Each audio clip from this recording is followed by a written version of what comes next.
Hello HSC 26 batch, কি অবস্থা তোমাদের? সামনে তো বোর্ড পরীক্ষা, তাই না? তো তোমাদের ফিজিক্সের ফার্স্ট পেপারের ভেক্টর অধ্যায় নিয়ে যাদের সমস্যা তাদের জন্য আমি নিয়ে এসেছি ভেক্টর ওয়ান শট ক্লাস। তো ভেক্টর অধ্যায়টা এমন একটা অধ্যায়, এটা প্রত্যেকটা সালে প্রত্যেকটা বোর্ডে একটা করে কোশ্চেন আসে, এবং এমনও সাল দেখা গেছে যে কোনো কোনো সালে কোনো কোনো বোর্ডে দুইটা করে কোশ্চেনও আসছে। তাহলে অধ্যায়টার গুরুত্ব অবশ্যই বুঝতে পারতেছো। তো আমি চেষ্টা করেছি ভেক্টরের এই ক্লাসটাতে 1 ঘন্টার মধ্যে ভেক্টরের যতগুলো টাইপ আছে সবগুলো টাইপ ধরে ধরে করানোর, প্লাস তোমার বেসিক সিকিউ এবং এমসিকিউ কমপ্লিট করানোর। এক কথায় বলতে গেলে তোমার এই ক্লাসটা 1 ঘন্টার এই ক্লাসটা করলে ভেক্টর নিয়ে আর কোনো সমস্যাই থাকবে না। তাই কথা না বাড়িয়ে আমরা চলো ক্লাসের দিকে যাই। আমরা তাহলে আমাদের প্রথম প্রশ্নে চলে যাই। আমাদের প্রথম প্রশ্নটা হচ্ছে দিনাজপুর বোর্ড 2024 সালে নদী নৌকার একটা ম্যাথ। নদী নৌকার ম্যাথ ভেক্টরের জন্য খুবই ইম্পর্টেন্ট ম্যাথ। আমরা ম্যাথ করতে করতে আমাদের কনসেপ্টটা আলোচনা করব। তো আমাদের এখানে প্রশ্নে কি বলা আছে আমাদের দেখতে হবে।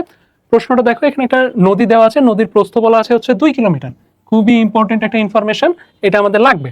আর কি বলা আছে, স্রোতের অনুকূলে নৌকার বেগ এবং স্রোতের প্রতিকূলে নৌকার বেগ। তো এইখানে আমাদের স্রোতের বেগ বা নৌকার বেগ কোনোটাই কিন্তু ক্লিয়ার করে দেয় না, এটা একটু মাথায় রাখবা। চাইলে দিতে পারতো বাট দেয় নাই, কোনো সমস্যা নেই, আমরা বের করে নিতে পারবো। এখানে ডিরেক্ট কোনোটাই দেওয়া নাই, এটা মাথায় রাখতে হবে। চট করে একটা নৌকার বেগ একটা স্রোতের বেগ ধরে বসলে ম্যাথটা ভুল যাবে, খুব কেয়ারফুল হবা। তো আমাদের এখানে বলছে যে গ নাম্বার প্রশ্নে এ হতে সোজা অপর পারের বি বিন্দুতে পৌঁছাতে হলে নৌকাটিকে কোন দিকে চালনা করতে হবে। আমার প্রশ্নটা হইতেছে কোন দিকে। তো তুমি মনে রাখবা, তোমাকে যখনই প্রশ্নে জিজ্ঞাসা করা হবে কোন দিকে, ভেক্টরের দুইটা জিনিস ইম্পর্টেন্ট, একটা হচ্ছে মান আর একটা হচ্ছে দিক। দিকটাই বেশি ইম্পর্টেন্ট। দিক যখন জিজ্ঞাসা করেছে তাহলে অবশ্যই এখানে কোন সংক্রান্ত বিষয়। তোমাকে এখানে চাওয়া হয়েছে আসলে আলফার মান। আর আরেকটা বিষয়, তুমি যখন একটা প্রশ্ন পড়বা তোমার মাথায় রাখতে হবে ভেক্টরের নদী নৌকার ম্যাথে দুইটা টাইপ হয়, একটা হচ্ছে সর্বনিম্ন পথ আর একটা হচ্ছে সর্বনিম্ন সময়। এটা কোন টাইপ বলো তো? এখানে বলছে সোজা অপর পারে, তাহলে এটা কি? সর্বনিম্ন পথের টাইপ। তাহলে আমরা টাইপ বুঝে নিয়েছি, আমাদের তাহলে চাইছে কি সেটা বুঝে নিয়েছি আলফা।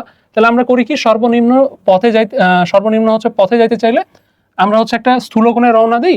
রওনা দিকটা হয় আমাদের আলফা, আমরা পৌঁছাই হচ্ছে এই প্রান্ত থেকে ওই প্রান্তে, সোজাসুজি পৌঁছা যায়।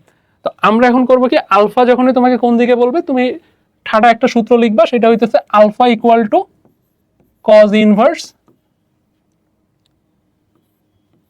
Minus u divided by v. তো কোনো ব্যাপার না। এখন ইউ এর পরিচয় কি? ইউ এর পরিচয় হইতেছে আমার স্রোতের বেগ, আর ভি এর পরিচয় কি? ভি এর পরিচয় হইতেছে আমার নৌকার বেগ। তাহলে আমি প্রথমেই বললাম এখানে আমার হচ্ছে, তাহলে আমি এখানে একটু দাগায় দেই, ইউ হইতেছে আমার স্রোত আর আমার নৌকার বেগ হইতেছে ভি, তাই না? তো আমি আগে বলছি আমাদের ইউ আর ভি ডিরেক্টলি দেওয়া নেই, আমাদের প্রথমে বলা আছে কি স্রোতের অনুকূলে, অর্থাৎ নৌকার বেগ এবং স্রোতের বেগ সেম দিকে। তাহলে কি হবে বলতো? V plus U equal to কত? V plus U equal to হচ্ছে 20 কিলোমিটার পার আওয়ার। হইল, কোনো সমস্যা নেই। এরপর কি হবে? V minus u equal to কত হবে? 10 কিলোমিটার পার আওয়ার। সমস্যা নেই। তাহলে এখন এখান থেকে আমরা অপনয়ন প্রতিস্থাপন যার যেটা ইচ্ছা অ্যাপ্লাই করে বের করে দেখবা। ভি ইকুয়াল টু আসতেছে 15 আর ইউ ইকুয়াল টু আসতেছে 5 কিলোমিটার পার আওয়ার। তাহলে দেখো তো আমাদের মোটামুটি যা যা লাগতো আমরা পেয়ে গেছি, ইউ আর ভি পেয়ে গেছি। আমার এখন বের করতে হবে কি আলফার মান। তাহলে আলফা ইকুয়াল টু কি লিখবো বলো তো? আলফা ইকুয়াল টু লিখবো cos inverse minus u divided by v. তাহলে ইউ এর মানটা এখানে কত বলো তো? ইউ এর মানটা এখানে হইতেছে 5।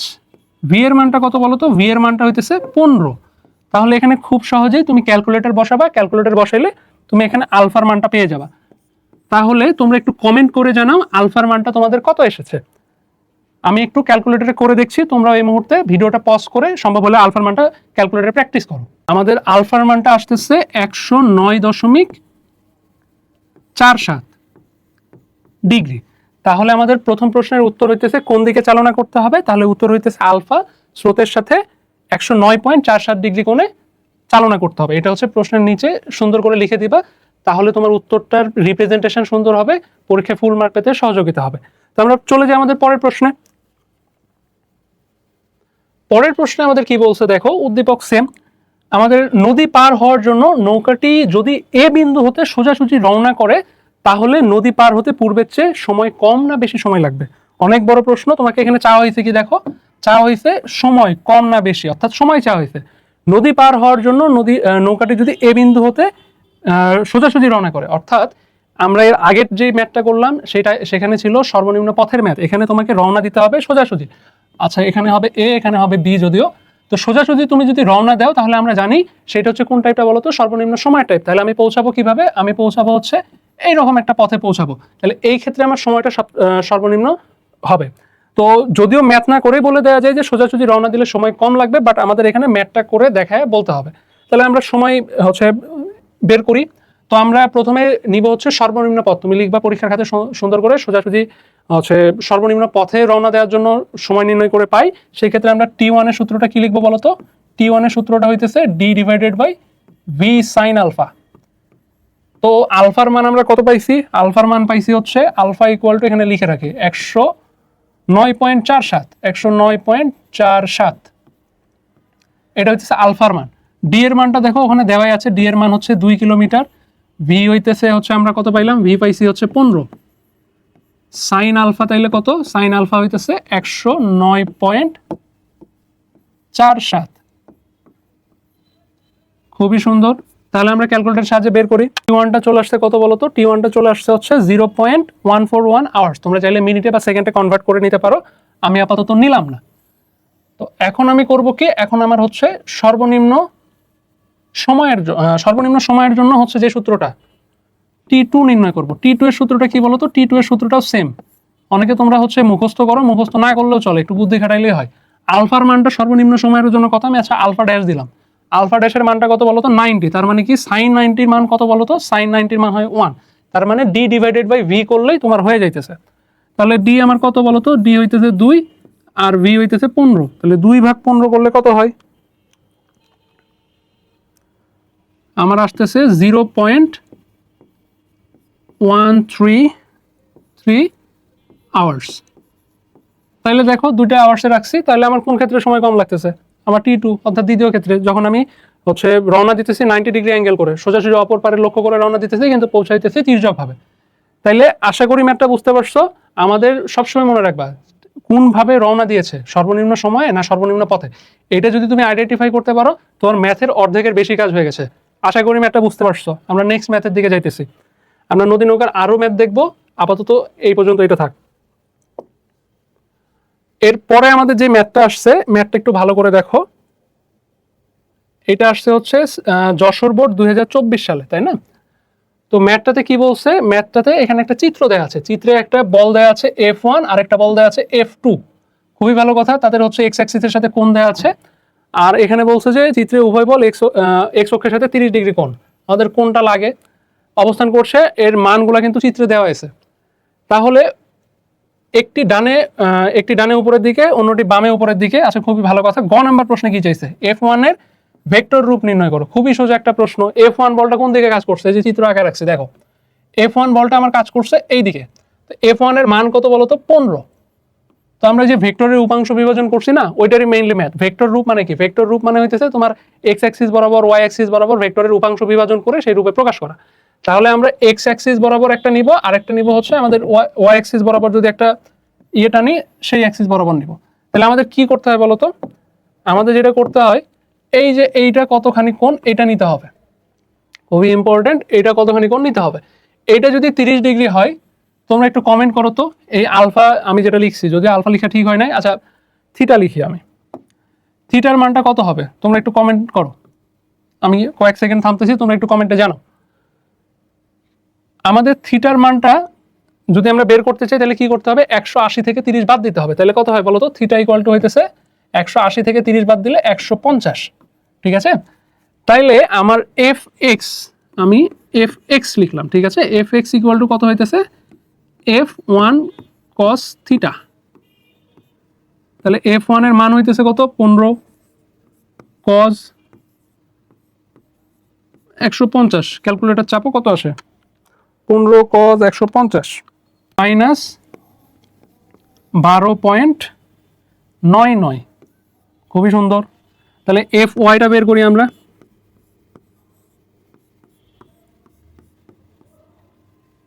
F1 sin theta.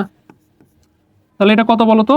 15, এদিকে 15, এদিকে সাইন 150। তোমরা ক্যালকুলেটর দিয়ে নিজেরা হিসাব করবা, তাইলে হবে কি, আমার সাথে সাথে তোমাদেরও প্র্যাকটিস হবে। অনেক সময় পরীক্ষায় ক্যালকুলেটর চাপতেও তোমরা ভুল করো, তো সেই ভুলটা যাবে না। 15 ডিভাইডেড বাই 2 অর্থাৎ 7.5। তাইলে আমার উত্তরটা কত হবে বলো তো? এইটা পাইছি হচ্ছে এক্স অ্যাক্সিস বরাবর, এটা পাইছি হচ্ছে ওয়াই অ্যাক্সিস বরাবর উপাংশ। তাহলে আমি যদি ভেক্টর রূপে প্রকাশ করতে চাই, আমি একটু কালারটা চেঞ্জ করে নিলাম, আশা করি তোমরা দেখতে পারতেছো। তাহলে উত্তরটা হচ্ছে আমার, আমি এখানে কোথায় লিখবো, এটা ছোট করে দিই, সরি।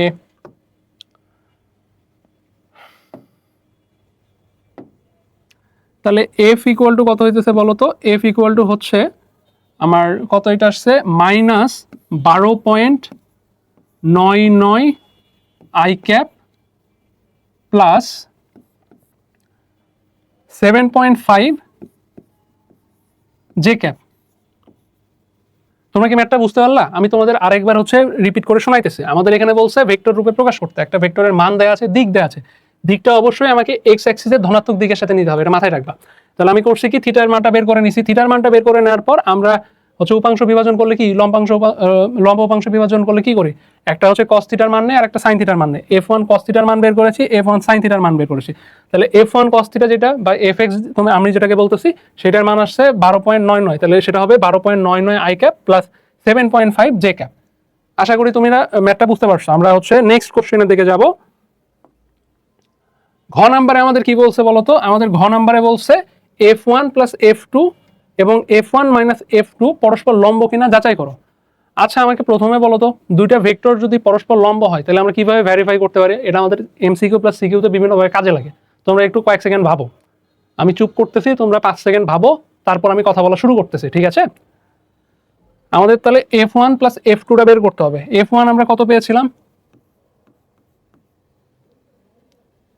F1 পেয়েছিলাম হচ্ছে -12.99 I cap plus 7.5 J cap লিখলাম। তাহলে F2টা কত পাইছিলাম একটু হিসাব করি আমরা।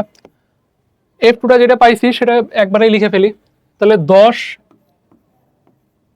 cos 30, ঠিক আছে, আই ক্যাপ প্লাস আমাদের হচ্ছে 10 সাইন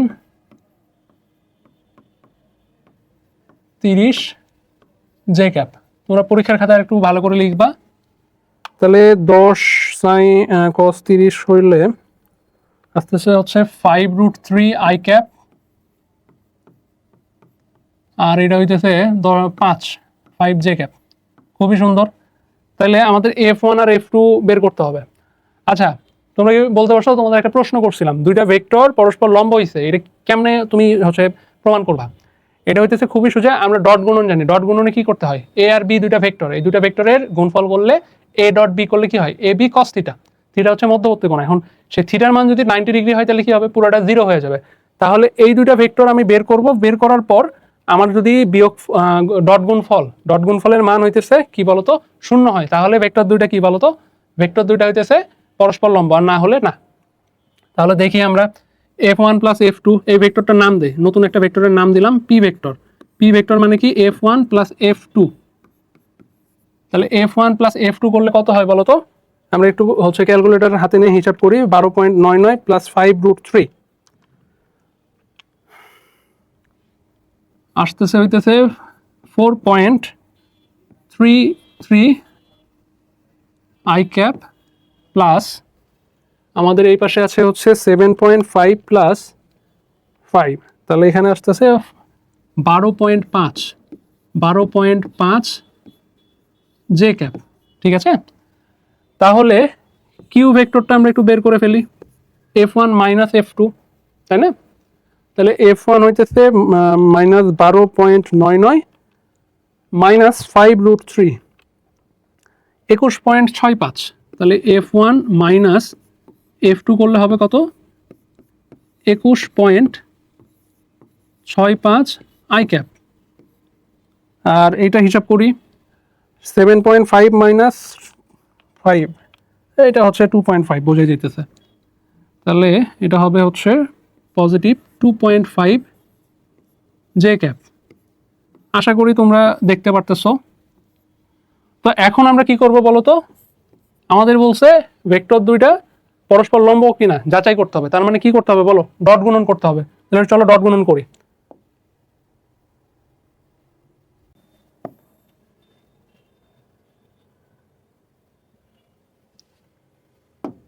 তাহলে পি ডট কিউ,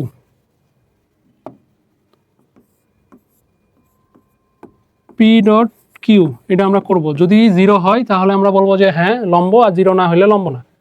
তাহলে খুবই সোজা, ক্যালকুলেটারের সাহায্যেও করতে পারো, বাট পরীক্ষায় করে দেখাইতে হবে। তাহলে আমরা গুণ করি, তাহলে আমরা গুণ করতেছি, আমাদের হচ্ছে এইটার এটা গুণ করতে হবে। তাহলে করো, এইদিকে হইতেছে -4.33 ইন্টু 21.65, আমাদের এখানে আসতেছে মাইনাস, আচ্ছা তোমাদের ভেঙেই করাই দিই, তাহলে বুঝতে পারবে না। আমরা কি করতেছি বলো তো, আমরা একটু সরাই লিখি।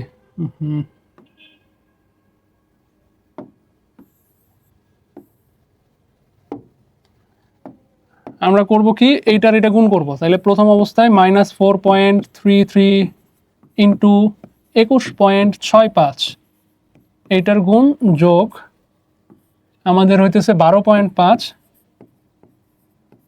গুণন 2.5।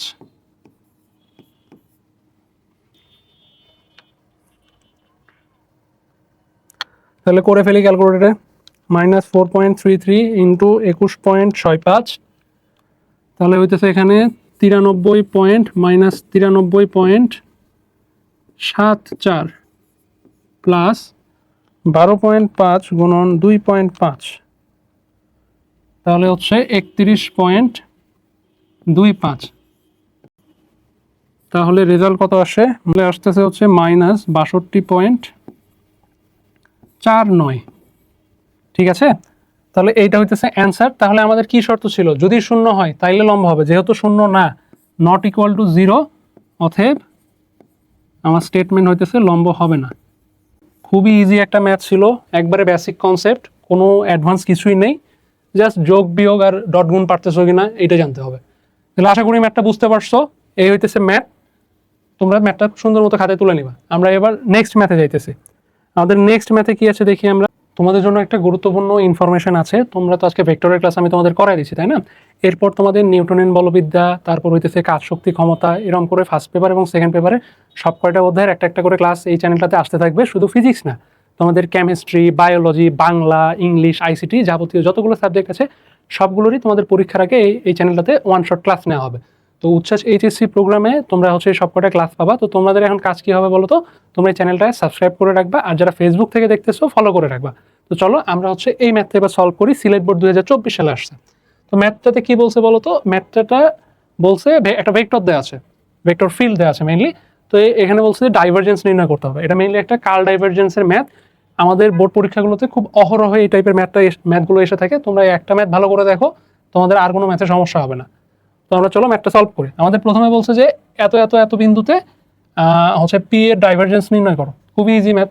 তাহলে আমাদের পি এর ডাইভারজেন্স নির্ণয় করতে হবে। তোমরা সবসময় মনে রাখবা ডাইভারজেন্স আর ডট, দুটার প্রথমে ড আছে, তার মানে ডাইভারজেন্স মানে মনে রাখবা ন্যাবলা যে আমাদের অপারেটরটা আছে এর সাথে ডট গুণন করতে হবে। তাহলে আমরা করে ফেলি, ন্যাবলা অপারেটর এখানে লিখি, এটা হইতেছে আমাদের ন্যাবলা অপারেটর। আর আমাদের হইতেছে কি বলতো, এই তো এটা হইতেছে আমাদের পি ভেক্টর। তাহলে আমরা কি করতেছি, ডট গুণ। ডট গুণ করলে কি করতে হয় বলতো, ন্যাবলা অপারেটরটা কি সেটা আগে বলো। আমি এখানে ছোট্ট করে ন্যাবলা অপারেটরের ইয়েটা লিখে ফেলি, পরে মুছে দিব, তোমরা একটু তুলে নাও কাইন্ডলি। এটা হচ্ছে আমাদের ন্যাবলা অপারেটর, ঠিক আছে? Nabla operator. তাইলে এই অপারেটরটার সাথে আমরা হচ্ছে পি যে ভেক্টর ফিল্ড দেওয়া আছে সেই ভেক্টর ফিল্ডটার ডট গুণন করব। তাহলে অপারেটরটা আমরা এখানে লিখে ফেলি, এটা গেল ন্যাবলা অপারেটর। এরপর আমরা ডট গুণন দিয়ে কি লিখবো বলো তো, আমাদের পি যে ভেক্টরটা আছে, তাহলে এখানে লিখে ফেলি ভেক্টরটা কি তোমার হইতেছে 9x² y, 9x²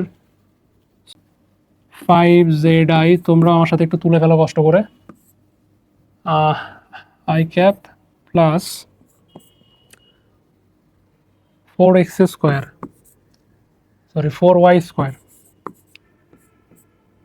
4y² plus 2xz j cap plus 3x³ 2y।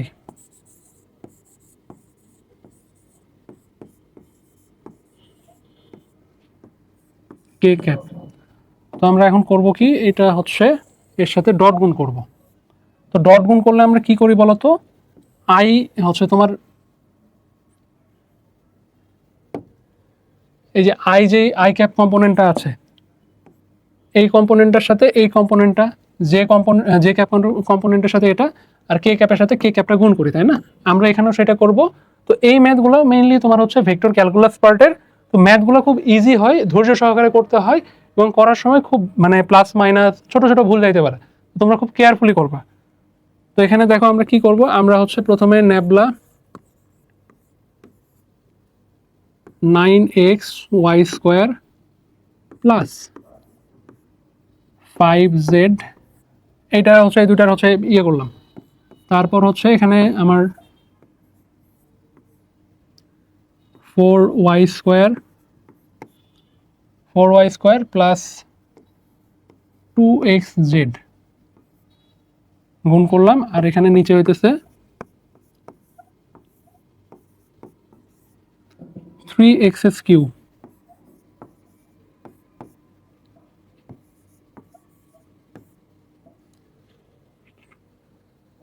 তো আমরা হচ্ছে অপারেটরগুলো আর হচ্ছে আমাদের যে ভেক্টরের কম্পোনেন্টগুলো সেগুলো গুণ করে ফেলছি, আমাদের মোটামুটি অর্ধেক কাজ শেষ। এবার জাস্ট আমাদের সিম্পল কিছু ডিফারেন্সিয়েশন করতে হবে। আমরা পরের ফাঁকা পেজটাতে চলে যাই, তাহলে আমাদের জন্য ইজি হবে। ঠিক আছে, তাহলে দেখো আমাদের এখানে কি করতে হবে, এক্স এর সাপেক্ষে আমার এটা পার্শিয়াল ডিফারেন্সিয়েশন করতে হবে। পার্শিয়াল ডিফারেন্সিয়েশন কি, আমি এক্স এর সাপেক্ষে করতেছি। এখানে দেখো এক্স আছে, ওয়াই আছে, জেড আছে, এক্স বাদে বাদ বাকি যা কিছু আছে সব কিছু হইতেছে আমার কি, এক্স হচ্ছে ভ্যারিয়েবল, আর বাদ বাকি সব কিছু হইতেছে আমার হচ্ছে কনস্ট্যান্ট, ধ্রুবক। তাহলে আমি এক্স এর সাপেক্ষে যদি এখানে ডিফারেন্সিয়েশন করি, তোমরা ডিফারেন্সিয়েশনের নিয়ম কানুন জানো, খুবই ছোটখাটো ডিফারেন্সিয়েশন, এতটুকু পারবা আশা করছি। তো এক্স এর সাপেক্ষে করলে এক্স এর উপর পাওয়ার কত আছে বলো তো, পাওয়ার আছে 1, 1 কমে হয়ে যাবে কত, 0। তাহলে এক্স টু দি পাওয়ার 0 মানে কত, 1। তাহলে আমার এখানে হয়ে যাবে 9y², ঠিক আছে? তাহলে 9y², আর এইটা দিয়ে এখানে দেখো কোনো এক্স এর কিছু আছে নাই, তার মানে এটা কি পুরোটা কনস্ট্যান্ট, কনস্ট্যান্টকে ডিফারেন্সিয়েশন করলে হয় 0। তাহলে এখানে হলো 0, খুবই ভালো। তারপর এখানে দেখো ওয়াই সাপেক্ষে করব, এখানে ওয়াই আছে, একটা পাওয়ার কমে যাবে, তাহলে এখানে কত হবে, পাওয়ারটা সহগ হবে 4 × 8, আর ওয়াইয়ের পাওয়ার কমে গেলে হয় ওয়াই, তাহলে এখানে হবে 8y। এখানে ওয়াই সাপেক্ষে করলে কত হবে, এখানে কোনো ওয়াই আছে নাই, তার মানে এটা কি কনস্ট্যান্ট, কনস্ট্যান্টকে ডিফারেন্সিয়েশন করলে 0 হয়, ভেরি ইম্পর্টেন্ট এটা। তাহলে এখানে হবে 0। তারপর এখানে দেখো জেড এর সাপেক্ষে করতে চাই, এখানে কোনো জেড এর কিছু আছে নেই, তাহলে এইটাও হইতেছে তোমার কনস্ট্যান্ট, এইটাও কনস্ট্যান্ট, কনস্ট্যান্টকে করলে হবে 0। তাইলে আমাদের এখানে কি আসতেছে বলো তো, আমাদের এখানে আসতেছে 9y² প্লাস 8y। তোমরা একটু মনে রাখো। তারপর আমরা হচ্ছে আমাদের আসলো হলো 9y² প্লাস 8y, আমাদের এটা হচ্ছে ডাইভারজেন্সের মান। তোমার আমাদের বলছিল কোন বিন্দুতে বলো তো, আমাদের বলছিল হচ্ছে -1 + 1 + 1, আমাদের y এর ভ্যালুটা হচ্ছে +1, x এর ভ্যালু -1, আর z এর ভ্যালু 1। তাহলে আমাদের জাস্ট y এর ভ্যালু জানলেই হইতেছে। তাহলে y এর ভ্যালু এখানে বসায় দিলে কত হবে বলো তো, 9 × 1² প্লাস 8 × 1, তাহলে 8 × 8, 9 × 9, 8 আর 9 কত হয় 17। এটা হইতেছে আমার ডাইভারজেন্সের ভ্যালু। আশা করি ম্যাথটা বুঝতে পারছো, ম্যাথটা খুবই ইজি ছিল, জাস্ট একটু ধৈর্য ধরে করতে হবে, আর তোমার ভেক্টর ক্যালকুলাসের খুবই সামান্য কিছু জ্ঞান থাকতে হবে। ডিফারেন্সিয়েশন যেটা করছো, এটা জাস্ট ডিফারেন্সিয়েশনের মানে একবারে প্রথম যে সূত্রটা, সেই সূত্রের অ্যাপ্লিকেশন জানলেই হবে, আহামরি এখানে কিচ্ছু দেয়া নেই। তো আমরা ঘ নাম্বার প্রশ্নটা সলভ করবো। এবার আমরা পরের স্লাইডে চলে যাই। ঘ নাম্বার প্রশ্ন, ঘ নাম্বার প্রশ্নে বলছে ভেক্টর পি কি অসংরক্ষণশীল। যখনই তোমাকে অসংরক্ষণশীল বা ঘূর্ণনশীল অঘূর্ণনশীলের কথা আসবে, তখনই এখানে মনে রাখবা এখানে কার্ল চলে আসছে। কার্লের এটা কি দিয়ে শুরু হইতেছে বলো তো, ক, তাই না? কতে কি হইতেছে, ক্রস গুণন। আমাদের এখানে ক্রস গুণন করতে হবে, কার সাথে, ন্যাবলা অপারেটরের সাথে ক্রস গুণন করতে হবে। তো ক্রস গুণন করে কার্ল যদি 0 হয়, এইটাই হচ্ছে এখানকার কনসেপ্ট। আমি এখানে লিখে দিচ্ছি, খাতায় খুব সুন্দর করে লিখে রাখবা। কার্ল 0 হলে দুইটাই ঘটনা, আর 0 না হলে ঠিক তার বিপরীত। একটা হচ্ছে কার্ল যদি 0 হয়, কার্ল 0 হওয়া মানে কি বলতো, কার্ল 0 হইলে আমার এটা হইতেছে অঘূর্ণনশীল।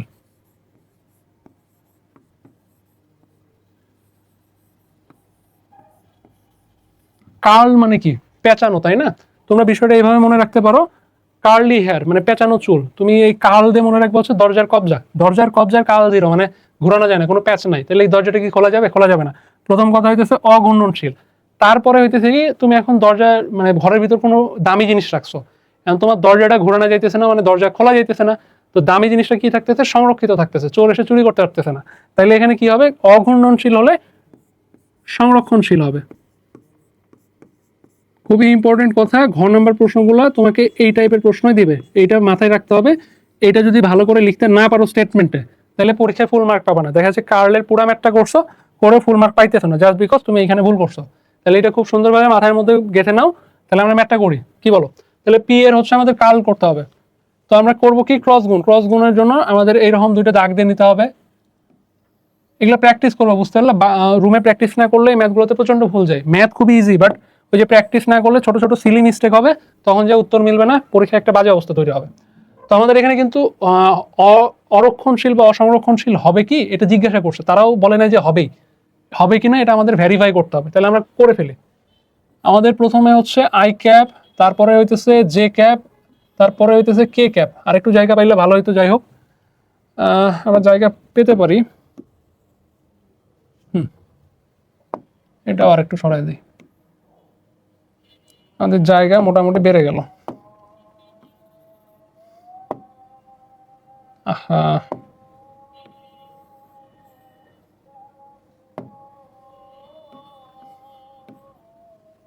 তো আই গ্যাপ, তাই না? আই গ্যাপের নিচে কি হচ্ছে থাকবে, হচ্ছে আমার ডেল অপারেটরের প্রথমে যে ইয়েগুলো আছে, পার্শিয়াল ডিফারেন্সিয়েশনের যেই কম্পোনেন্টগুলো, সুন্দর মতো লিখে ফেলবা খাতায়। এরপর হইতেছে আমার কত আছে, 9x(y)² প্লাস 5z। এগুলো পরীক্ষায় খুব সুন্দরভাবে তাড়াতাড়ি এবং নির্ভুলভাবে লিখতে হবে। 4y² প্লাস কত, আচ্ছা 4y² plus 2xz।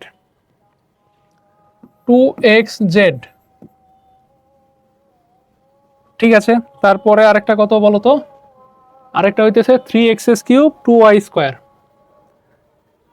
Sorry 3x³ 2y,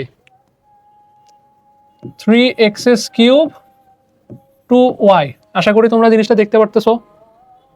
তো এরপর আমরা করব কি, আমরা হইতেছে ওই যে নির্ণায়ক করতাম না ম্যাথে, ম্যাট্রিক্স নির্ণায়ক, ওই রকম এখানে নির্ণায়কের মতো করব। আমি আই কম্পোনেন্ট নিলাম, তাহলে আমার এই পাশেরটা আর এই পাশেরটা বাদ, এই দুইটা হচ্ছে কোনাকুনি গুণ করে এখানে লিখবো। তাইলে এটা আমার ফার্স্ট ব্র্যাকেট দিলে চলবে না, আমার এখানে সেকেন্ড ব্র্যাকেট দিতে হবে। এখানে অনেকটা জায়গা লাগবে, আমি লিখবো আর মিশাবো, তোমরা হচ্ছে তুলে নিবা দ্রুত, দরকার হলে পজ করে তুলবা, রেকর্ড ক্লাস করতেছো তো। তাহলে কি হইতেছে, এটার সাথে এটা আমরা হচ্ছে গুণ করব। আমার এখানে ছিল 3x³ প্লাস, প্লাসটা মিস গেছে, যাই হোক। তাহলে ডি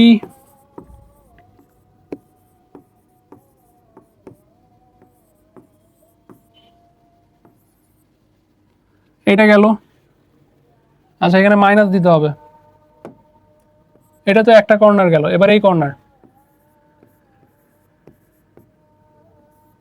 তাহলে এটা কত, 4y² প্লাস 2xz। তাহলে আমরা এখানে হচ্ছে ইয়েটুকু হচ্ছে লিখে ফেললাম, করে ফেলি, এইটুকু অংশের কাজ একবারে করে ফেলি, তারপর মিশাই দিব, তোমরা তুলে নিবা।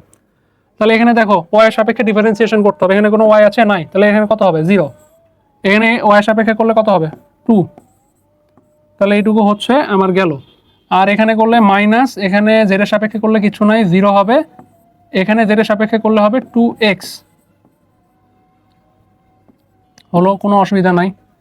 আচ্ছা সেকেন্ড ব্র্যাকেট দিতে হইতেছে না, তাহলে এখান থেকে আমরা আই ক্যাপের জন্য পাইতেছি, আচ্ছা দিয়ে ফেলে একটা, তাহলে এখান থেকে পাইতেছি কত, আই ক্যাপের value 2 - 2x, I cap 2 - 2x।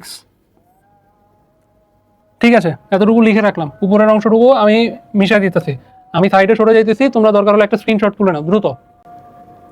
সুন্দর। তাহলে আমার হচ্ছে এখন জে ক্যাপের জন্য, জে ক্যাপের আগে একটা মাইনাস দিয়ে নিবা আগে থেকে, এটা হচ্ছে বাই ডিফল্ট থাকবে। তাহলে জে ক্যাপের জন্য এটা বাদ, আমার এটা বাদ, তাহলে এইটার এটা গুণ হবে।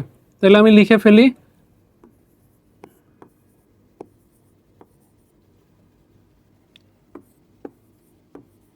3x³ প্লাস 2y মাইনাস, আমার এটা বাদ, এটা বাদ, তাহলে এটা 9x y² প্লাস 5z।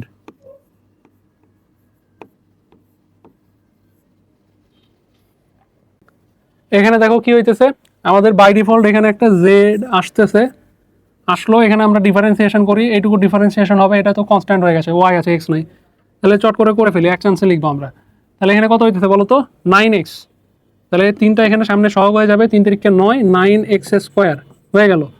এখানে মাইনাস আছে, মাইনাস, তাহলে মাইনাস সহ এখানে যদি আমি করি, এখানে জেড নাই, তাহলে এইটুকুর ভ্যালু হচ্ছে 0, আর এখানে ডিফারেন্সিয়েশন করলে হবে কত, -5, তাহলে আমার জে এর জন্য কম্পোনেন্ট পাইলাম -5। তাহলে এইটুকু তুলে আমি হচ্ছে এখানে একটু বসায় দিয়ে রাখি, এটুকু ইরেস। তাহলে আমার এই যে এটা লিখলাম, এটা আশা করি তুলে ফেলছো। সেম ভাবে আমরা হচ্ছে এর জন্য বের করব।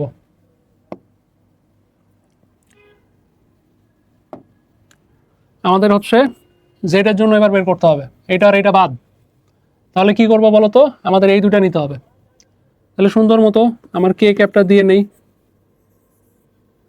হচ্ছে এই টাইপের ম্যাথগুলো করার সময় পরীক্ষায় জায়গা নিয়ে একটা মানে সংকলন হবে, তো বুঝে শুনে লেখাটা একটু ছোট করে লেখা ট্রাই করবা। এই ম্যাথগুলাই তুমি নিজে পরিষ্কার করে লিখবা, তাহলে নিজেই উপকার পাবা। তাছাড়া অনেক সময় দেখা যায় যে রিভাইজ দিতে গিয়ে কোনো কারণে উত্তর মিলতেছে না, নিজের লেখা নিজেই বুঝতে পারতেছো না, তখন হবে কি প্রশ্নটা পুরাটা কাটতে হবে, কেটে তোমাকে ঠিক করতে হবে, অথবা দেখা যায় ছোট্ট একটা জায়গায় ঠিক করলে একটা ঠিক হয়ে যেত, কিন্তু তুমি নিজেই বুঝতে পারতেছো না। বোর্ড পরীক্ষার খাতায় মার্ক পেতে গেলে রিপ্রেজেন্টেশন অনেক গুরুত্বপূর্ণ একটা বিষয়, সেটা হোক ফিজিক্স হোক বাংলা খাতা, কোনো ব্যাপার না, রিপ্রেজেন্টেশনটা ভালো করবা, মার্ক এমনি পেয়ে যাবা। আশা করি তোমাদের মনে থাকবে। তো এখানে দেখি আমরা হচ্ছে এটা নিলাম, তাহলে এটার সাথে হচ্ছে এই যে 4y², এটা গুণ করে দাও, 4y² প্লাস 2xz, তাই না? তাহলে এখান থেকে গুণ করলে কত হবে, এই তো হয়ে গেল। সেম ম্যাথ, তখন থেকে খালি বারবার করতেছি, ম্যাথটা লেন্থি, তাছাড়া ম্যাথটা খুবই ইজি, পুরো ম্যাথটা না করে দিলেও হয়তো, তাও আমি করে দিতেছি তোমাদের সুবিধার্থে। তোমরা এই ম্যাথটা নিজেরা অবশ্যই প্র্যাকটিস করবা, নিজে প্র্যাকটিসের উপর কিচ্ছু হবে না, না করলে কিচ্ছু হবে না, বুঝতে পারলা? তাহলে এখানে হইতেছে কত বলো তো, এখানে এই যে y²কে যদি আমি এখন ডিফারেন্সিয়েশন করি, তাহলে এখানে তো x এর কিচ্ছু নাই, তাহলে 0 হয়ে যাবে, এটা করলে হবে 2z। তাহলে আমরা এখানে একবারে স্মার্টলি লেখা ট্রাই করব, এখানে হইতেছে 2z, আর কিছু নাই, এখানে হবে মাইনাস, আর এখানে কত হবে বলো তো, এখানে হইতেছে কত, এখানে হইতেছে তোমার y এর সাপেক্ষে করলে এখানে একটা y আছে, তাহলে y করলে যে সহগ পাওয়ার সহগ হয়ে যাবে 9 2 18, তাহলে 9x, আচ্ছা আমি তো লিখে ফেলছি 18x, আর এখানে তো 0 লিখলাম না 0, তাইলে ওভারঅল আমার কত দাঁড়াইতেছে, এখানে আমি কষ্ট করে একটু লিখি, তোমরাও লিখে ফেলো, কে ক্যাপ ইকুয়াল টু, আচ্ছা উপরের এগুলা পরিষ্কার করে ফেললে, তাহলে উপরের এগুলা পরিষ্কার করতেছি, তোমরা চট করে একটা স্ক্রিনশট নিয়ে নাও, খাতায় দ্রুত তুলে ফেলবা।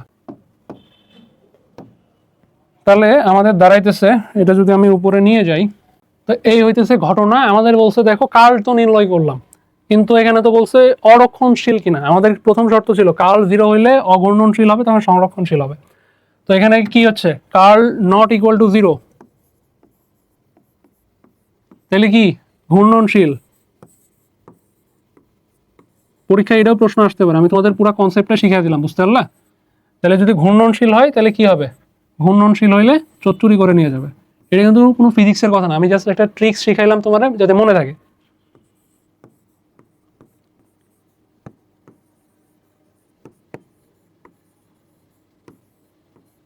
অসংরক্ষণশীল বা অরক্ষণশীল, না সংরক্ষণশীল বাদ দিয়ে দিলাম, অরক্ষণশীল।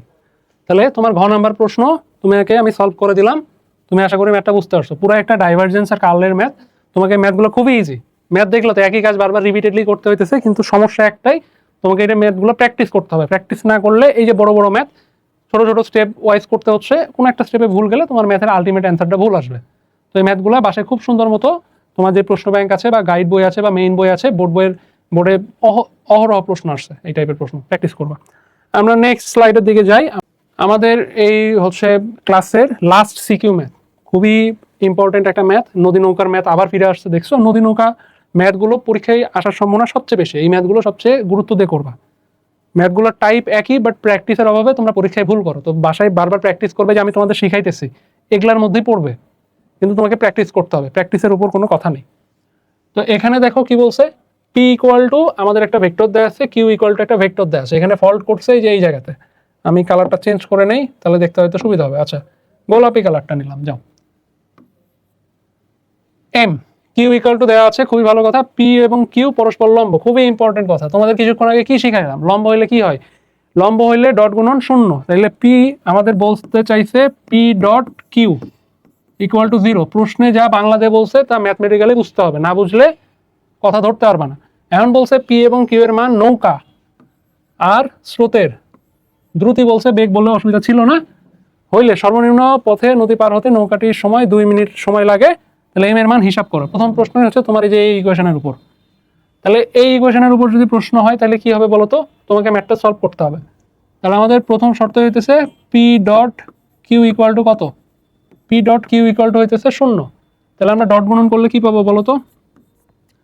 আমার হইতেছে 5 গুণন কত 1 প্লাস 3 গুণন 1, তারপর কত এম গুণিতক 4। আচ্ছা এটা মিশায় দেই,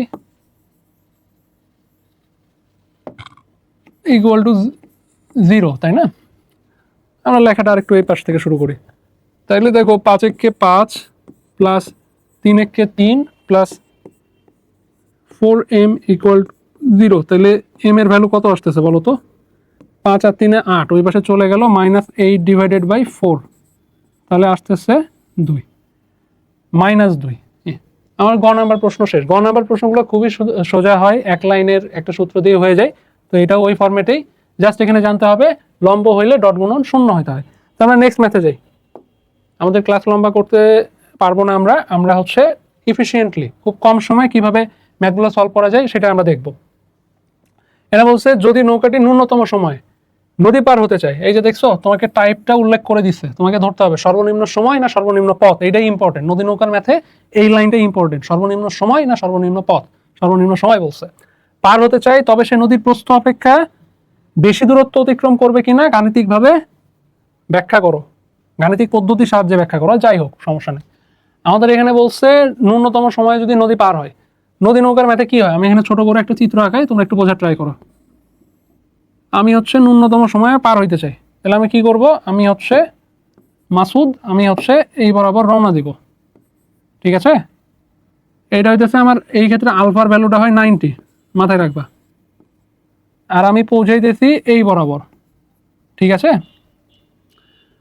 তাহলে আমাকে জিজ্ঞাসা করছে, কথার কথা আমি এটাকে ডাব্লু দ্বারা প্রকাশ করলাম, আমার এই দূরত্বকে আমি ডাব্লু ভেক্টর দ্বারা প্রকাশ করলাম।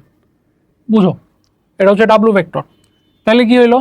আমাকে জিজ্ঞাসা করছে ডাব্লু, এই যে দূরত্ব অতিক্রম করবে, যে দূরত্বটা অতিক্রম করবে সেটা হচ্ছে নদীর প্রস্থ অপেক্ষা বড় কিনা হতে চায়, তবে সে নদীর প্রস্থ অপেক্ষা বেশি দূরত্ব অতিক্রম করবে কিনা। ডাব্লু আর ডি এর মধ্যে একটা কম্পারিজন চাইছে, বুঝতে পারলা? ডাব্লু ভেক্টর আর ডি ভেক্টর দিলেও হয়। যাই হোক, ডি হইতেছে নদীর প্রস্থ আর ডাব্লু হইতেছে আমার অতিক্রান্ত দূরত্ব। আশা করি তোমরা সাইডে দেখতে পারতেছো। তাহলে আমাকে মেইনলি যে লব্ধি দূরত্বটা, লব্ধি মানে বেগ নিয়ে যে পথে যাইতেছে, এই দূরত্বটা যদি বের করতে পারি তাহলে আমার ম্যাথ সলভ হয়ে যাবে। এখন এই ম্যাথটা নানাভাবে করা যায়। আমি কিভাবে অ্যাপ্রোচ করতেছি দেখো, তোমাদের বোঝানোর ট্রাই করতেছি। এটা ত্রিকোণমিতি প্লাস ভেক্টর দুইটা মিক্স আপ করে নানাভাবে করা যায়। তুমি চাইলে হইতেছে ওয়াই অ্যাক্সিস বরাবর দূরত্ব বের করবা, এক্স অ্যাক্সিস বরাবর দূরত্ব বের করবা, করে সেইটার হচ্ছে ওই যে পিথাগোরাসের সূত্র খাটাও করতে পারো, বা এই বরাবর হচ্ছে বেগ বের করলা, এই বরাবর সময়ের তো অ্যাক্সিস হয় না, সময় তো সব অ্যাক্সিসেই সমান, এই বরাবর বেগটা লব্ধি বেগটা বের করে তুমি যদি হচ্ছে এই সময়ের সাথে গুণ দাও তাইলে তোমার হচ্ছে দূরত্ব বের হয়ে আসবে। নানাভাবে করা যায়। আমরা মেইনলি এটা উপরে রাখি, আমাদের বুঝতে সুবিধা হবে।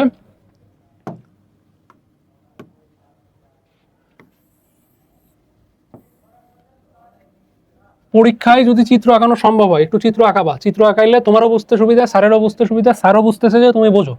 স্যারকে বোঝানোটা ইম্পর্টেন্ট, তুমি বোঝো তুমি পারো, বুঝতে পারলা? স্যার যদি বোঝে তুমি বোঝো তুমি পারো, তাইলে মার্ক দিবে। এই কারণে রিপ্রেজেন্টেশনটা অবশ্যই ভালো হতে হবে। তাহলে নদীর প্রস্থ অপেক্ষা বেশি দূরত্ব অতিক্রম করবে কিনা। তাহলে আমাদের এখানে কি কি দেওয়া আছে? পি দেওয়া আছে, কিউ দেওয়া আছে, তাই না? তাহলে পি আর কিউ যদি দেওয়া থাকে, নদীর বেগ আর নৌকার বেগ আর হচ্ছে স্রোতের বেগ দেওয়া আছে, তাহলে আমাদের এখন কি বের করতে হবে? স্রোতের বেগটা কোন দিকে কাজ করতেছে বলো তো? স্রোতের বেগটা কাজ, আচ্ছা স্রোতের বেগটা কাজ করবে হচ্ছে এই বরাবর, আর তোমার বেগটা কাজ করবে এই বরাবর। আমি আপাতত ভি দিলাম আর ইউ দিলাম। তাহলে আমাদের লাগবে লব্ধি বেগের যেই দিক, অর্থাৎ এই যে ডটের যে লাইন দিলাম এই বরাবর লাগবে হচ্ছে ডাব্লু। তাহলে আমি যদি ডাব্লু ভেক্টরটা বের করতে চাই, আমার ভেক্টরের লব্ধি নির্ণয়ের সূত্র দিলেও যা আসবে, তুমি ডিরেক্ট যদি মুখস্থ সূত্র লিখো সেটাও একই আসবে। আচ্ছা আমি লব্ধি নির্ণয়ের সূত্রটাই লিখলাম, root over u square plus v square plus 2uv cos alpha হবে। তো আলফার ভ্যালু কত, 90। তাহলে এখান থেকে তোমাকে হচ্ছে ইউ আর ভি এর মানটা বসাইতে হবে, u square plus v square. এটা আমি চাইলে ডিরেক্ট লিখতে পারতাম, তোমাদের সুবিধার্থে মানে সূত্রটা বা শর্টকাটটা বা এবারে ডিরেক্ট সূত্রটা কীভাবে আসছে আমি দেখাইলাম। এখন কথা হইতেছে এই ইউ আর ভি এর মান কীভাবে বের করব। এই যে আমাদের পি আর কিউ হইতেছে, আমাদের পিটা হইতেছে কি বলতো, পি হইতেছে যথাক্রমে নৌকা, তাহলে এইটা হইতেছে আমাদের ভি, কিউ হইতেছে কি বলতো ইউ। তাহলে ক্যালকুলেটরের সাহায্যে আমরা কি করব, ইউ আর পি ভেক্টর আর কিউ ভেক্টরের মানটা বের করে নেব। ক্যালকুলেটরের সাহায্যে কি করব, রুট ওভার আমি এখানে লিখে দিতেছি 5 square plus 3 square plus m এর মানটা কত বের করলাম, এম এর মানটা সম্ভবত -1/2 বের করলাম, -1/2 না -2, -2 বের করছি। তাহলে এম এর মানটা হচ্ছে -2 বসাও, -2 স্কোয়ার। তো ক্যালকুলেটর চাপো, ক্যালকুলেটর চাপলেই হয়ে যাবে root over 5 square plus 3 square plus 2 square করলে কত হয় বলো তো, 38 হয়, রুট 38। তাহলে এটা হইতেছে আমাদের, আচ্ছা এইভাবে রাখলে কিরকম দেখায়, এটা হইতেছে ভি এর মান, তাই না? তাহলে ভি ইকুয়াল টু, আচ্ছা এটা এইভাবে না লিখে এখানে সুন্দর মতো একটু লিখে দেই। তাহলে ভি ইকুয়াল টু কত হচ্ছে আমি একটু লিখে নেই, তোমরা খাতায় ভালো করে রিপ্রেজেন্ট করবা, 6.16। তো আমরা ইউ ইকুয়াল টু নির্ণয় করেছি 2.44 মিটার পার সেকেন্ড। তো আমাদের ইউভি নির্ণয় হয়ে গেছে, আমাদের লক্ষ্য হইতেছে হচ্ছে ডাব্লু বের করা। তাহলে ডাব্লু সূত্র কি বলতো, ডাব্লু সূত্র হইতেছে তোমার হচ্ছে কত, u square plus v square, আমরা কিছুক্ষণ আগে দেখলাম। তো ডাব্লু ইকুয়াল টু এটা লিখলাম। তাহলে আমাদের ক্যালকুলেটর ধরবো, ক্যালকুলেটর ধরে ডিরেক্ট বসায় দিব, দিলে আছে আমরা ক্যালকুলেটর থেকে ডিরেক্ট মানটা এখানে লিখে ফেলি। তাহলে এখানে কত বলো তো, 6.16 square plus 2.44 square, 6.62 metre per second. তাহলে এটা হইতেছে আমার লব্ধি বেগ, তাই না? লব্ধি বেগ নির্ণয় করে ফেলছে। আমাদের এখন দেখো দূরত্ব হচ্ছে নদীর প্রস্থটা লাগবে, নদীর প্রস্থ কিন্তু প্রশ্নে দেওয়া নাই। তাহলে আমরা কি করব, আমরা T equal to, T minimum equal to কি জানি, ডি ডিভাইডেড বাই ভি। তাহলে এখান থেকে আমরা লিখতে পারি ডি ইকুয়াল টু ভিটি। তাহলে সেই জায়গা থেকে ভি কোনটা বলো তো, ভি হইতেছে তোমার হচ্ছে যে প্রস্থ বরাবর বেগ নিবা। তাহলে প্রস্থ বরাবর বেগটা হইতেছে আমার কত, নদী তোমার ভি এর মানটা কত, 6.16 ইন্টু আমার সময় হইতেছে 2 মিনিট মানে 120। তাহলে 6.16 ইন্টু 120 দিলে কত হয়, নদীর প্রস্থ আসে হচ্ছে 739.2। আমি একটু নিচে লিখলাম, তোমরা তুলে নিও, 739.2 মিটার। তাহলে এবার আমাদের কি বের করতে হবে বলো তো, আমাদের বের করতে হবে যে এই বরাবর দূরত্বটা, এই বরাবর কতখানি দূরত্ব গেছে। তাহলে আমরা সেই দূরত্বটা বের করি, আমাদের অতিক্রান্ত দূরত্ব। এখানে দেখো আমার ডাব্লু হইতেছে কত বলতো, লব্ধি বেগ। আর সময়ের তো কোনো অ্যাক্সিস নেই, সময় এক্স অ্যাক্সিস বরাবরও যায়, ওয়াই অ্যাক্সিস বরাবরও তাই, লব্ধি যেদিকে গেছে সেই দিকেও সেম। তাহলে 6.62 হচ্ছে আমার লব্ধি বেগ, টি হইতেছে 120 সেকেন্ড, 2 মিনিট মানে 120 সেকেন্ড। হিসাব নিকাশ করলে দেখবা যে এখানে 794.4 আসতেছে। তাহলে আমাদের নদীর প্রস্থ ছিল 739 আর এখানে পাইলাম 794। তাইলে আমরা স্টেটমেন্টটা এইভাবে লিখবো, যদি আমরা সোজাসুজি অর্থাৎ সর্বনিম্ন সময় নদী পার করতে চাই, তাহলে সেই ক্ষেত্রে আমাদের নদীর প্রস্থ হচ্ছে বেশি দূরত্ব পার করতে হবে। আশা করি ম্যাথটা বুঝতে পারছো।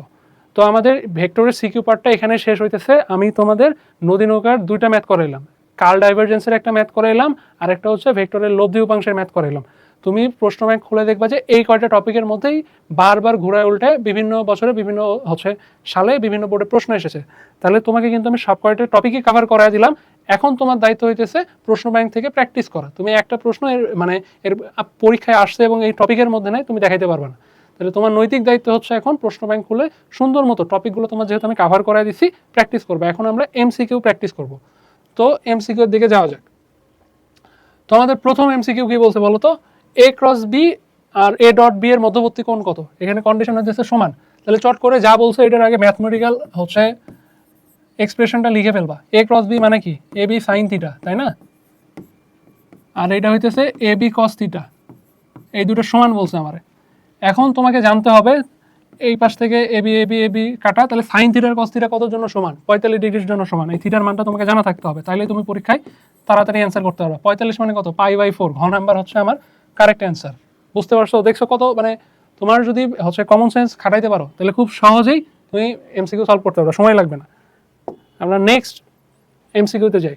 এনে বলছে এফ ইকুয়াল টু এত, এম ইকুয়াল টু এত, ভেক্টর দুটি লম্ব হবে যখন এম এর মান কত হবে। এই ম্যাথটা আমি তোমাদের করাই দিব না, কারণ কি এই ম্যাথটা আমি 1 থেকে 2 বার তোমাদের সিকিউতে করাই দিলাম। সিকিউতে এই টাইপের একটা ম্যাথ ছিল। লম্ব হলে শর্ত কি বলতো? লম্ব হলে শর্ত হচ্ছে এফ আর হচ্ছে কিউ এর ডট গুণফল কত হবে বলতো? ডট গুণফল হবে 0। তাহলে এই ম্যাথটার এই কন্ডিশন অ্যাপ্লাই করবা। তোমাদের আমি ডট গুণ 2 বার দেখাইছি।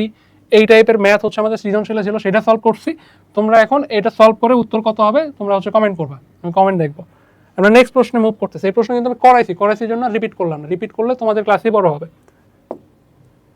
নিচের কোনটি ভেক্টর রাশি নয়? তো এটা বলো। কৌণিক ত্বরণ, ত্বরণ কি বলতো? ত্বরণ একটা হচ্ছে ভেক্টর রাশি, তাহলে কৌণিক ত্বরণটা আমার ভেক্টর রাশি, তাহলে এটা হচ্ছে ভেক্টর রাশি হবে না, আমাকে বলছে নয়। তাহলে টর্ক, টর্ক কি বলতো? বলের হচ্ছে কৌণিক ফর্ম। বল যেহেতু একটা ভেক্টর রাশি, টর্কও আমার ভেক্টর রাশি হবে, তাহলে এটাও হবে না। বল কি? বলের কথা তো কেবলই বললাম, বল একটা ভেক্টর রাশি, তাহলে এটাও হবে না। তাহলে আমাদের কাজ, কাজ হচ্ছে একটা অধিক রাশি, এটা স্কেলার রাশি, এটা মাথায় রাখবা। বল হচ্ছে ভেক্টর রাশি আর কাজ আর শক্তি এই দুটো হইতেছে স্কেলার রাশি। তাহলে আমার সঠিক উত্তর হচ্ছে কাজ। এটা একটা মুখস্থ জিনিস, এত সময় ভাবাও লাগে না, কাজ দেখবা টিক দিয়ে দিবা, শেষ।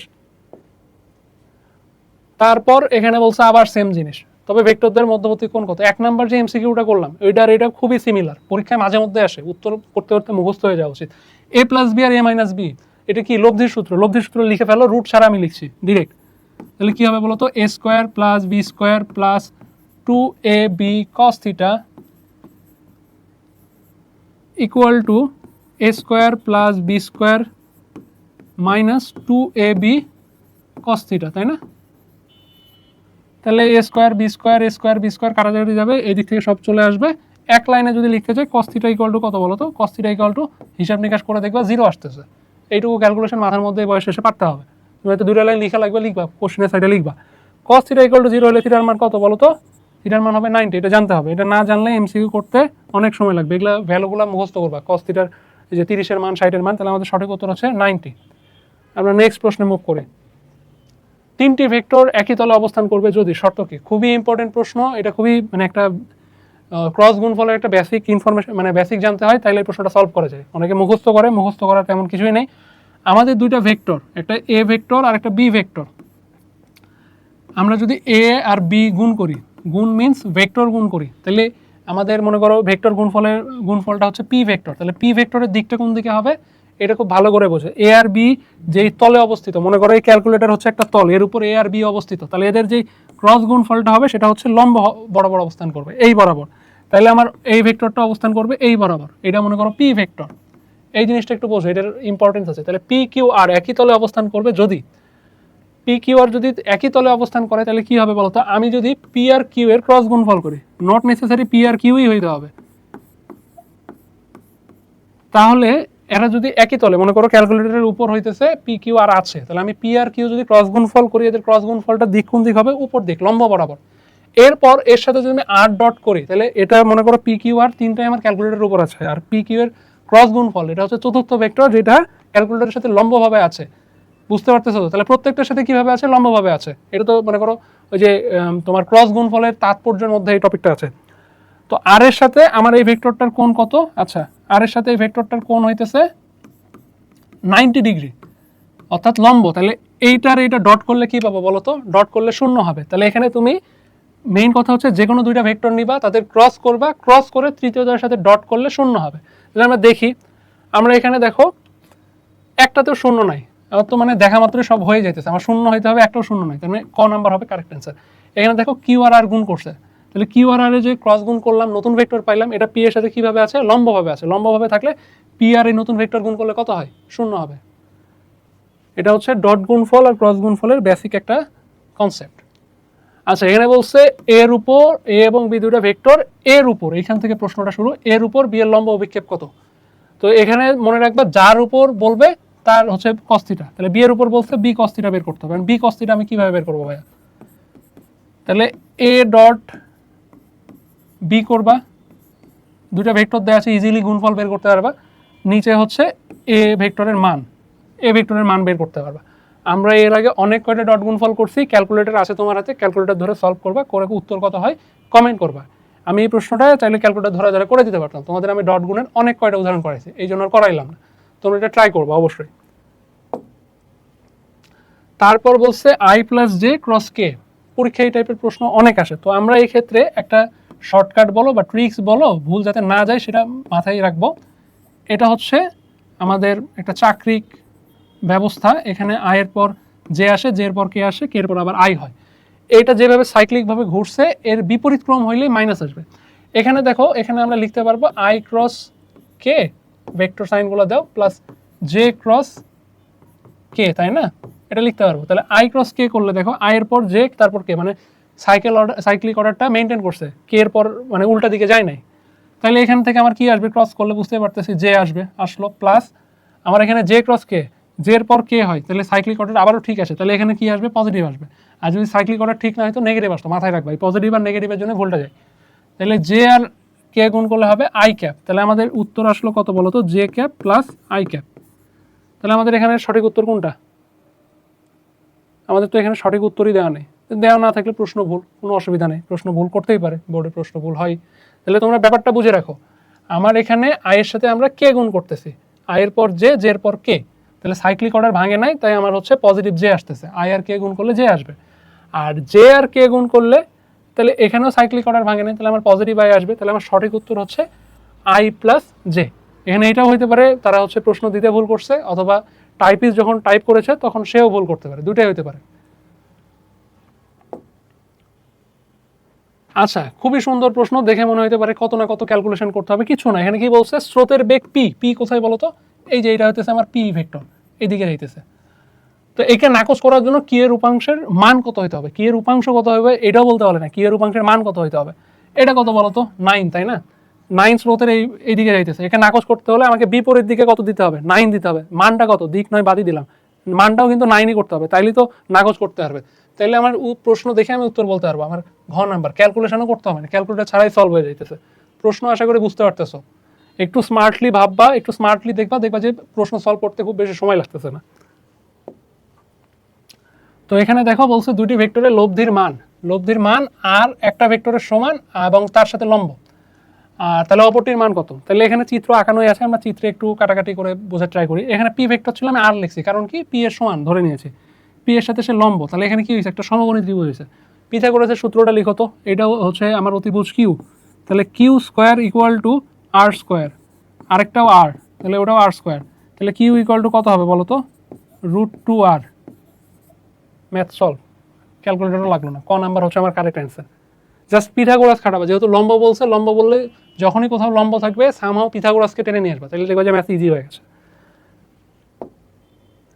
আচ্ছা, এখানে বলছে ভেক্টর গুণনে প্রাপ্ত একক ভেক্টরের দিক পাওয়ার ক্ষেত্রে নিচের কোনটি সঠিক। আমি যে কিছুক্ষণ আগে কি পড়াইলাম তোমাদের, এ একটা ভেক্টর, বি একটা ভেক্টর, তাহলে এদের যদি ক্রস গুণফল মনে করো পি পাইলাম, পি এর দিকটা কি হবে, লম্ব হবে, প্রত্যেকটার সাথে লম্ব। অর্থাৎ এ ভেক্টর আর বি ভেক্টর যদি আমার ক্যালকুলেটরের তলে অবস্থিত হয়, তাহলে যে নতুন ভেক্টর ক্রস গুণফল পাবো সেই ভেক্টরটা হবে সেই তলের সাথে লম্ব। তাহলে এইটা হইতেছে আমার কনসেপ্ট। তাহলে এখানে দেখো গুণকৃত ভেক্টর দ্বয়ের সাথে লম্ব বরাবর, আমার এটা হচ্ছে কারেক্ট অ্যান্সার। বাদ বাকি অ্যান্সার দেখারই দরকার নেই, আমার ক নাম্বার কারেক্ট অ্যান্সার হইলে আর অন্য কোনো অ্যান্সার দেখার দরকার আছে, দেখার দরকার নেই। তারপর দেখো দুটি দিক রাশির প্রত্যেকটির মান 4 একক, এরা যে কোনো বিন্দুতে পরস্পরের সাথে 120 ডিগ্রি কোণে ক্রিয়াশীল থাকলে এদের কোনো একটি ভেক্টরের সাথে লব্ধির কোণ কত হবে। এটা হচ্ছে মুখস্থ উত্তর 60, এতবার আসছে মুখস্থ হয়ে গেছে। কেমনে হয় দেখো, দুইটা ভেক্টর তাদের লব্ধি, খুবই ভালো কথা। এটা কি বলছে, পরস্পরের সাথে 120, তাহলে তো 120 হলে চেহারা তো এরকম হবে না, তাহলে মুছায় দাও। 120 হইলে চেহারা এরকম হবে। মোট কথা হইতেছে সমান ভেক্টর হইতে হবে, তাহলে 4। তাহলে তুমি লেখো 4 স্কোয়ার প্লাস 4 স্কোয়ার। আমার চাইছে গিয়ে ভেক্টর দ্বয়ের সাথে হচ্ছে কোণ কত হবে, 2 × 4 × 4। আমার তো হচ্ছে দুটি দিক রাশির প্রত্যেকটির মান। আচ্ছা, আমার তো এখানে দিক বের করতে বলছে, আমি হচ্ছে বের করতেছি কেন, আমার এত কিছু লাগবে না। tan থিটার সূত্র কি বলো, tan থিটা ইকুয়াল টু যার সাথে অ্যাঙ্গেল সে থাকবে সিঙ্গেল, তাহলে কিউ cos 120 পি। এখন পি কিউ সব উঠে যাও, এখানে 4 বসাও, এখানে 4 বসাও, এখানেও 4 বসাও, এটা সাইন 120। তাহলে 4 4 4 বসাইলে উপরে কি থাকে, থিটা ইকুয়াল টু থাকে আলটিমেটলি tan ইনভার্স, একটু ক্যালকুলেটর চাপো, ক্যালকুলেটর চাপা লাগবে না, যাই হোক তারপরও তোমার হচ্ছে উপরে 4 আর নিচ থেকে 4 কমন নিলে তো কাটাই গেল, 4 4 কাটা গেল, উপরে সাইন 120, সাইন 120, তাহলে 1 প্লাস কজ 120। আচ্ছা দেখা যাক কত হয়। তোমার এখানে হইতেছে থিটা ইকুয়াল টু 60। এটা মানে ম্যাথটা করতে করতে মুখস্থ হয়ে যাওয়ার কথা। ম্যাথটা বারবার অনেক জায়গায় অ্যাডমিশনে আসছে, তোমার হচ্ছে একাডেমিকে আসতেছে, ম্যাথটা করতে করতে মানেই মুখস্থ হয়ে যায়। আর সঠিক উত্তর হইতেছে 60। এটা মনে হয় রিপিট প্রশ্ন হয়েছে। যাই হোক, কোনো ভেক্টরের পাদবিন্দু নির্দিষ্ট করা থাকলে ভেক্টরটাকে কি বলে? এটা হচ্ছে একটা জ্ঞানমূলক প্রশ্ন, এটা জেনে রাখো। যেই ভেক্টরের তোমার হচ্ছে পাদবিন্দু হচ্ছে নির্দিষ্ট করা আছে সেই ভেক্টরটাকে বলা হইতেছে কি বলতো? আমার নর্মালি ভেক্টরের কি হয় বলতো? এটা হচ্ছে পাদবিন্দু, এটা হচ্ছে মনে করো শীর্ষবিন্দু। তো পাদবিন্দু যদি স্থির থাকে ভেক্টরটা হচ্ছে একটা সীমিত ভেক্টর, ভেক্টরটাকে তুমি হচ্ছে সীমাবদ্ধ করতে পারো, তাই এটা হইতেছে সীমাবদ্ধ ভেক্টর। নিচের কোন ভেক্টরের পাদবিন্দু এবং শীর্ষবিন্দু একই বিন্দুতে? এটা হইতেছে নাল ভেক্টর, অর্থাৎ শূন্য ভেক্টর। শূন্য ভেক্টরের তো কিছু নাই, মান খালি শূন্য হয়, দিক টিক কিছু নাই, তাহলে এটা হইতেছে আমাদের মানে এটা মুখস্থ জিনিস, নাল ভেক্টর। তো আমাদের এই প্রশ্নে কি বলছে দেখো, 6 মিটার পার সেকেন্ড বেগে প্রবাহিত নদীতে এত বেগে সাঁতার, এটা হচ্ছে সাঁতারুর বেগ, কাটতে সক্ষম সাঁতারু এত প্রস্থ, এটা হচ্ছে প্রস্থ। আচ্ছা, আমাদের এত ইনফরমেশন কেন দিচ্ছে? সর্বনিম্ন কত সময় নদী পাড়ি দিতে পারবে নির্ণয় করো। তাহলে আমাদের আমি সিকিউ সলভ করার সময় তোমাকে বললাম, তোমাদের কি বলছি, নদী নৌকার ম্যাথে দুইটা জিনিস দেখবা, সর্বনিম্ন সময় বলছে না সর্বনিম্ন পথ বলছে। এখানে বলেই দিচ্ছে সর্বনিম্ন সময়, তাহলে এখানে চাইছেও সময়, তাহলে আর কি লাগে? ডিরেক্ট সূত্র মুখস্থ, d divided by v. Sine alpha লিখতে পারো সব করে, তাহলে সর্বনিম্ন সময়ের জন্য আলফার মান 90, সাইন 90 মান হচ্ছে 1। তাহলে ডি এর ভ্যালু কত বলো তো? ডি এর ভ্যালু হইতেছে 1.2 কিলোমিটার। আচ্ছা, এখানে আবার মিটার আর কিলোমিটারের একটা ঝামেলা করছে, 1000 ডিভাইডেড বাই তোমার হইতেছে ভি হইতেছে কার বেগ? নৌকার বেগ বা সাঁতারের বেগ 12। মুখে মুখে হিসাব হয়ে যাওয়া উচিত। তাহলে এখানে গুণ করলে উপরে হবে 1200, নিচে হচ্ছে 12, কাটাকাটি করলে 100। 100 সেকেন্ড হচ্ছে কারেক্ট অ্যান্সার। খুবই ইজি ম্যাথ। আচ্ছা, ক্রস গুণন। এখানে বলছে যে ক্রস গুণন কিসের সূত্র মেনে চলে? তাহলে এখানে তোমার হচ্ছে ক্রস গুণন বৃত্তের সূত্র মেনে চলে। বৃত্তের সূত্র বলতে এই যে আই ক্যাপ জে ক্যাপ, তোমাকে যেটা দেখালাম কিছুক্ষণ আগে। তো ক্রস গুণন তোমার হচ্ছে তিনটা হচ্ছে বৃত্তের সূত্রটা মেনে চলে, এটা হচ্ছে বৃত্তের সূত্র, তাহলে এটা সঠিক। ডান হাতি স্ক্রুর নিয়ম অনুসরণ করে, তাহলে এইটাও হইতেছে সঠিক। আর এখানে বলছে বিনিময় সূত্র মেনে চলে কিনা, তাহলে বিনিময় সূত্রও মেনে চলে। তাহলে আমাদের এখানে সঠিক উত্তর হইতেছে 1 2 3। তারপর বলছে এখানে দেখো, দুইটি একক ভেক্টরের যোগফল যদি একটা একক ভেক্টর হয় তবে তাদের মধ্যবর্তী কোণ, এটা ওই যে কিছুক্ষণ আগে একটা ম্যাথ করাইলাম না, দুইটা ম্যাথের হচ্ছে দুইটা ভেক্টরের মান 44, তাদের মধ্যবর্তী কোণ 120, ওই টাইপের ম্যাথ। দুইটি একক ভেক্টরের মান, তাহলে আমার কি হইতেছে 1 square plus 1 square plus 2 cos আলফাই লিখলাম ডিরেক্ট, ইকুয়াল টু 1 হইলে, তাহলে এখানে 2 2 2, তাহলে ওইখানে ভাগ করে দিলে কত হইতেছে? এখানে কত? 2 plus 2 cos alpha equal to হইতেছে 1। তাহলে তুমি 2 দ্বারা ওইখানে ভাগ করে দিলে কত হচ্ছে? আচ্ছা, ভাগ করে দিব, কারণ আগে বিয়োগ করি, বিয়োগ করলে হচ্ছে -1, তাহলে 2 দ্বারা ভাগ করলে হচ্ছে cos alpha equal to -half, 120। Calculation করে দেখবা, তাহলে তাদের মধ্যবর্তী কোণ হচ্ছে 120। ঠিক আছে, লব্ধি তাদের মধ্যবর্তী কোণকে সমদ্বিখণ্ডিত করে, এটাও ঠিক আছে। এটা হিসাব করে দেখবা যে তোমার হচ্ছে কত 60 হইতেছে। এখন বিয়োগ ফলের মান √3 হবে কিনা এটা হচ্ছে দেখার বিষয়। তাহলে আমরা বিয়োগ ফলের মান নির্ণয় করা ট্রাই করি। 1 square plus 1 square minus 2 into 120 করলে হচ্ছে -হাফ হবে কি, দেখা যাক। তাহলে এটা কাটলে তোমার মাইনাসে মাইনাসে হচ্ছে প্লাস, তাহলে এখানে হচ্ছে 3, আর উপরে তো একটা রুট হওয়া উচিত, তাহলে √3, এটাও সঠিক। তাহলে আমাদের সঠিক উত্তর হচ্ছে 1 2 3। তারপর এখানে বলছে ডাইভারজেন্স নির্ণয় করতে।